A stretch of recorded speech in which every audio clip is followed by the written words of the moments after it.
आज का जो आयोजन था, आज 24 अगस्त को झांसी में कांग्रेस जन अभियान के नाम से शुरू किया है। वैसे ये इस कड़ी में दूसरी सभा थी। पहली जींद में की गई थी 20 तारीख को, और इस तरह की 5 सभाएं जो 15 हल्के हैं उनको कवर करेंगी। एक 3-3 असेंबलीज़ की एक यूनिट बनाई गई है, जिसके अनुसार ये सभाएं हम कर रहे हैं। और इनका मुख्य उद्देश्य जो है वो सिर्फ यहाँ तक नहीं है कि सरकार का विरोध करने की बात, बल्कि एक जो राजनीति में हरियाणा में जो पिछले चुनाव के बाद से एक उदासीनता का माहौल है, और लोगों में भी और कांग्रेस के कार्यकर्ताओं में भी, उसमें एक सक्रियता लाने के लिए, ताकि लोग कांग्रेस के प्रति जो निष्ठा रखते हैं और जो नए लोग जुड़ना चाहें उनको इसके साथ जोड़ा जा सके। और ये 5 मीटिंग्स होंगी। ये आज दूसरी थी, तीसरी कलायत में है, कलायत नरवाना और उचाना की। चौथी परवाड़ा, उकलाना और हिसार की है। उसमें अभी देख रहे हैं कि तीनों की एक जगह करेंगे या हिसार की एक अलग से करके उकलाना बरवाड़ा की अलग करेंगे, और फिर अंतिम मीटिंग जो है वो 14 सितंबर को नलवा, आदमपुर और फतेहाबाद की होगी। तो ये 15 हल्कों की है। और इसके बाद जो योजना है वो ये है कि अक्टूबर माह से सद्भाव यात्रा के नाम से एक प्रदेश भर की एक पद यात्रा शुरू करेंगे सारे कांग्रेस जनों के साथ, और जो करीब 6 महीने चलेगी, और पूरा प्रदेश उसके अंदर 90 के 90 हल्के जो हैं वो कवर किए जाएंगे। नाम जैसे आपने सद्भाव यात्रा कर दिया, और अभी जो नीचे में सुन रही थी कि कांग्रेस के बनो, राहुल गांधी ने जो एक मैसेज दिया उस पे चलो, कांग्रेस ये जो ये अलग अलग जुड़े हुए हैं, जो ग्रुप बने हुए हैं, उसके आपने डायरेक्शन दी थी, उसका क्या रहेगा कि पब्लिक में ये बात कैसे है? नहीं, पब्लिक में तो बात अब जानी वैसे भी शुरू हो जाएगी, क्योंकि अब संगठन बनने की शुरुआत हो चुकी है। 32 जिला अध्यक्ष नियुक्त किए जा चुके हैं, और अब इसके बाद इनकी कार्यकारिणी वगैरह बनेंगी। तो एक पूरी टीम जो है वो हर ज़िले में, ज़िला के स्तर पे, ब्लॉक के स्तर पे, कॉन्स्टिट्यूंसी के स्तर पे बनना शुरू हो जाएगी। तो अपने आप एक ऊर्जा जो है वो पार्टी में आएगी, जो किसी भी धड़े से या किसी भी नेता से कहीं ज़्यादा बड़ी होगी। संगठन क्या सही लगता है आपको? अगर जातीय समीकरण देखे जाए या डिस्ट्रिक्ट वाइज जिस तरह से जिम्मेदारी दी है, अब तक तो ये है कि ये उसका है, ये उसका, आपको वाली बात नहीं, वो तो आदतें थोड़ी बदलने में समय लगता है, लेकिन बहुत अच्छी एक शुरुआत है। और बाकी जो बनाए हैं, वो जो उनकी परफॉर्मेंस होगी आगे आने वाले समय में, वो तो उससे ही आकलन किया जा सकेगा कि कौन किसने कितना अच्छा काम किया।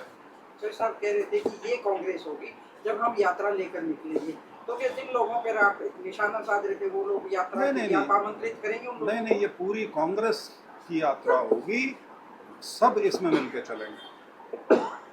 भारत जोड़ो की यात्रा जो निकाली गई थी राहुल गांधी जी के द्वारा निकाली गई थी, जो उसमें बड़ा एक कहीं की चर्चा का विषय वो बन गई थी।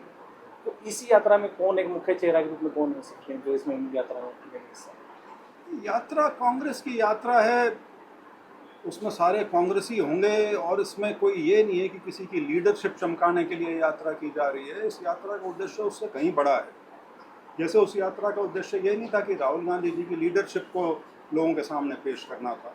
उसका मुद्दा बहुत बड़ा था। देश के अंदर जो बिखराव की शक्तियाँ जो काम कर रही थी, वो उन सब के खिलाफ एक यात्रा थी, भारत को जोड़ने की एक यात्रा थी।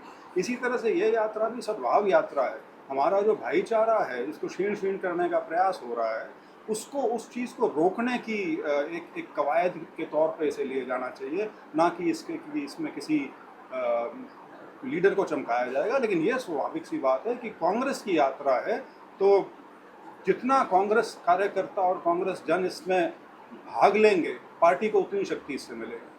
कल जयप्रकाश जी ने कहा है कि मुझे तो इस बात की जानकारी नहीं है कि कांग्रेस कोई सद्भावना यात्रा निकाल रही है। वो क्या पूरे कांग्रेस वो अगर अनभिज्ञ हैं तो मेरा उसके बारे में शायद वो अखबारों को नहीं पढ़ते होंगे, अब उसके सोशल मीडिया भी नहीं देखते होंगे, शायद वही होंगे कि लौटे जिन्होंने नाम नहीं सुना है। चलिए, वो सीनियर है, मैं उनके बारे में कुछ कहना नहीं चाहता।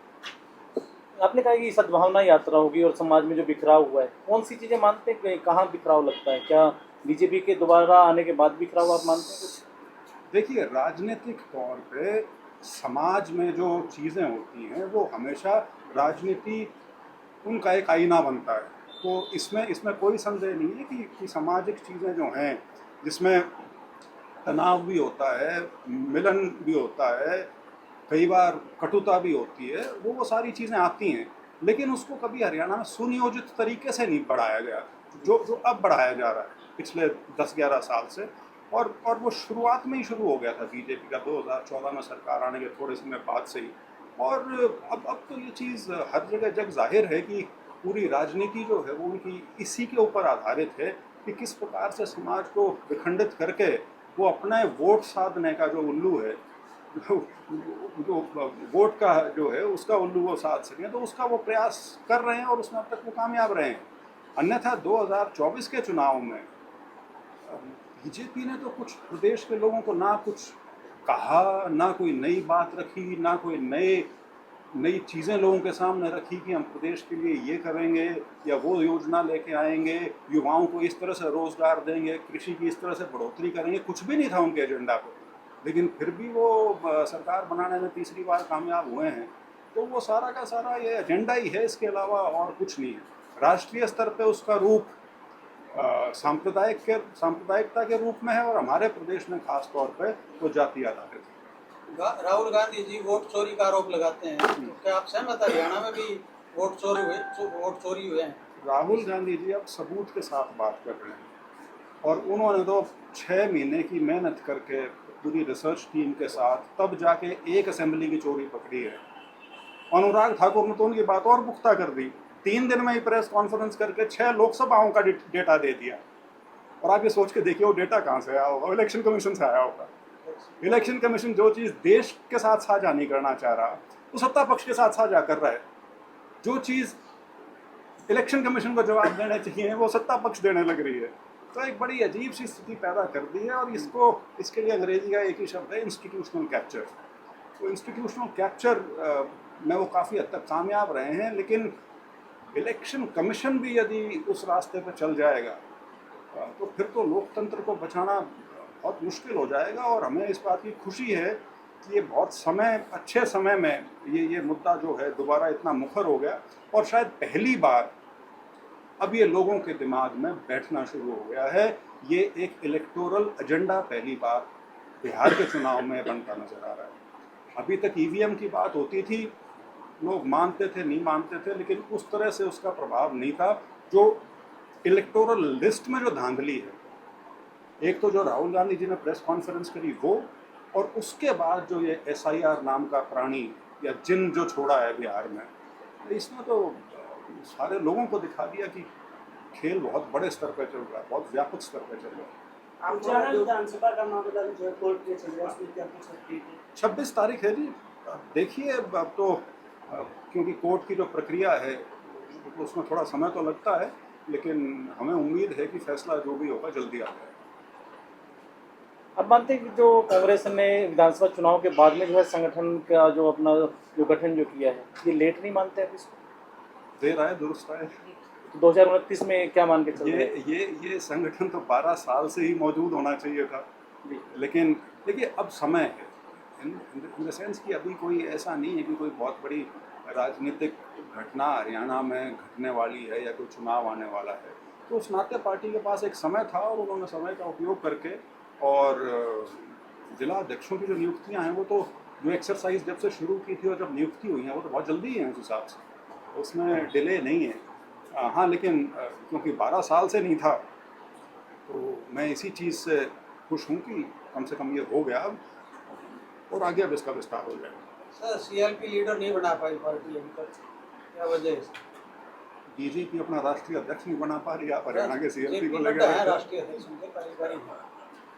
कोई राष्ट्रीय अध्यक्ष यहाँ था तो कार्यकारी भी नहीं है सर। उनकी 1.5 साल पहले खत्म हो चुकी है। नहीं, वो तो हो चुकी है, मानते हैं। तो ठीक है, बड़ी बात करो ना, आप हरियाणा पे क्यों आ गए? मैं आपको उससे इतना बड़ा उदाहरण दे रहा हूँ कि 1.5 साल से बीजेपी राष्ट्रीय अध्यक्ष नहीं बना पाई, आप CLP कह रहे हो। बीजेपी वालों से वो पूछ लेंगे सर कि आप क्यों नहीं बना पाए? आप अपना बीजेपी अपने बारे में तो बात ही नहीं करती, वो तो नेहरू को याद कर देंगे इस बात पे भी, वो उदाहरण निकाल के लाएंगे कि वो मुख्यमंत्री इतने दिन तक वो यूं रह गया था बिना मंत्रिमंडल बनाए। सर, हरियाणा में कानून व्यवस्था को लेकर क्या कहोगे? ध्वस्त, एक शब्द में यदि बोलूँ तो कानून व्यवस्था नाम की हरियाणा में कोई चीज़ नहीं है, और वो इसलिए नहीं है कि वो बीजेपी की प्राथमिकता ही नहीं है। और किसी भी सरकार का, चाहे राष्ट्रीय स्तर की हो या प्रदेश स्तर की हो, सरकार का पहला दायित्व जो है वो उसका जो सिटीज़न है, जो लोग हैं, उनकी देख रेख में उनको सुरक्षा प्रदान करने का है। लॉ एंड ऑर्डर जो है उसके बिना किसी शासन का, किसी प्रशासन का कोई इकबाल नहीं होता। और जो वो घटना घटी थी जब एक डीएसपी को उसकी वर्दी में आप लोगों के सामने बिठा के एक ऐसे व्यक्ति से जिसका कोई सरकारी ओहदा नहीं है, कोई स्थान नहीं है, उससे पब्लिक अपॉलॉजी जो करवाई गई थी, पूरी दुनिया के सामने जो मजाक उड़वाया गया था, उससे माफ़ी मंगवा के, यदि ऐसी सरकार पुलिस के साथ ऐसा व्यवहार कर सकती है और वो भी डीएसपी स्तर के अधिकारी के साथ, तो उनको ये गुंडागर्दी की घटनाओं से क्या वास्ता होगा, उसका अंदाजा आप खुद लगा लें। कल सर हांसी क्षेत्र में जो है एक भाजपा के मंडल अध्यक्ष के द्वारा पड़ोसियों के ऊपर फायरिंग की एक घटना जो हुई, मैं क्या इसके कहना बारे में चाहेंगे? कोई टिप्पणी नहीं देना चाहता। ये तो अब रोज़ की कहानी हो रही है हरियाणा में, कभी यहाँ होगी, कभी गोहाना में होगी, कभी जींद में होगी, कभी हिसार में होगी, कभी अम्बाला में होगी, कभी यमुनानगर में होगी, वो पीछे घटना इसमें चरखी दादरी में होगी। तो अब तो रोज़ यूँ ही पटाखे फूटते हैं कहीं ना कहीं से। और जो मैंने कहा, क्योंकि इनकी प्रायोरिटी नहीं है, लॉ एंड ऑर्डर आखिरी है इनके उसमें। इनका अल्टीमेटली घूम फिर के ये है कि इन लॉ एंड ऑर्डर की सिचुएशंस को भी वो रंग दे दो दूसरे वाला, किसी तरह से घुमा फिरा। वहाँ भी ये ढूंढते हैं कि मारने वाला कौन है, मरने वाला कौन है, इनकी जाति ढूंढो और फिर उसको उस हिसाब से डील करना शुरू करो। तो ऐसी मानसिकता जहाँ घर कर जाए तो सरकार का कोई इकबाल नहीं रहता।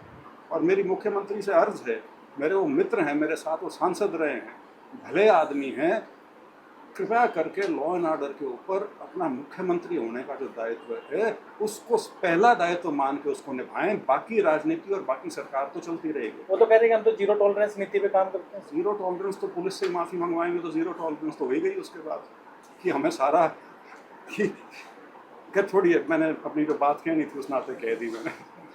मानते हैं सर विपक्ष ठीक अपना काम कर रहा है? बेहतर कर सकता है, बिल्कुल कर सकता है। हाँ बेहतर कर सकता है। और इसीलिए मैं कह रहा था कि लोगों के अंदर एक जनमानस में एक थोड़ा सा असंतोष और एक उदासीनता है। वो इसीलिए है कि शायद कांग्रेस को जिस प्रकार से उग्र रूप से एक विपक्ष की भूमिका निभानी चाहिए, वो शायद उस नाते नहीं होता। मनीष सर मामले में पत्रकारों पे आतंकवाद की धारा लगाकर मुकदमे दिए जा रहे हैं।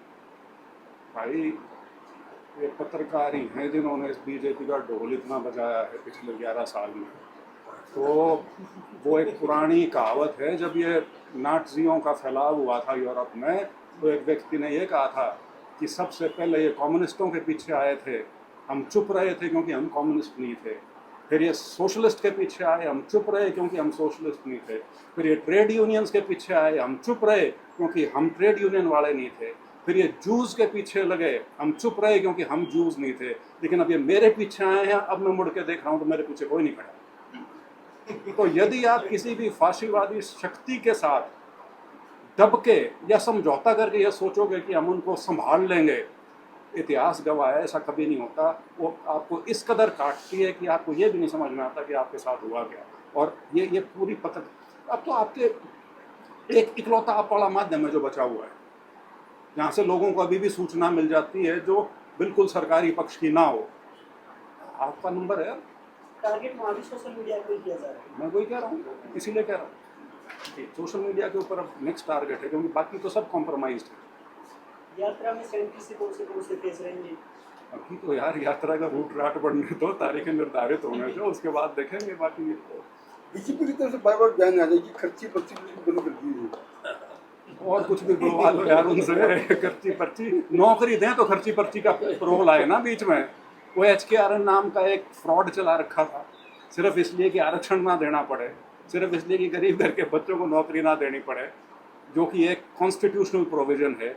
अब वो रही सही जैसी कैसी थी वह भी बंद कर दी कि 5 साल से कम वाले जाओ अपने घर, बोरिया बिस्तर बंद।